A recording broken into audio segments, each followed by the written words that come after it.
He had already agreed to hand over all his money and valuables to the robbers, but that didn't stop them. One of the intruders heartlessly raised a pneumatic nail gun and aimed it at his beloved wife. Bound hand and foot, the man could only watch in despair as his wife's life was taken right before his eyes. The robber stood by, laughing at his pain.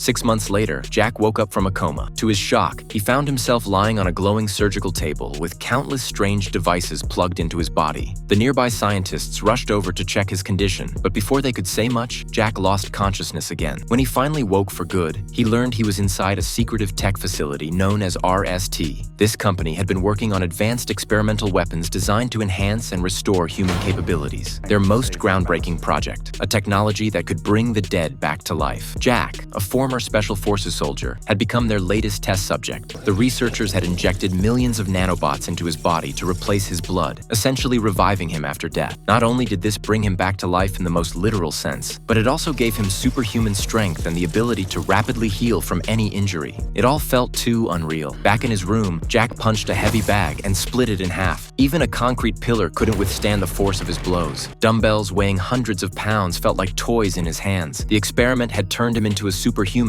but at the cost of his memories. He sat in a corner, dazed, until someone in the nearby swimming pool caught his attention. It was Kitty. Like Jack, she had been mortally injured and reconstructed by the RST scientists. She had gone through a similar journey, losing her past and being reborn with a new body. With no memories to hold on to, she suggested maybe it was time to embrace a fresh start. So Jack and Kitty returned to the room and decided to share a drink. But just as he finished his first glass, he suddenly heard someone call his name. It was his wife's voice. In a flash, the memory came flooding back. His wife's murder, the sadistic smile of the killer. Ignoring Kitty's pleas to stay, Jack made up his mind. He was going to get revenge.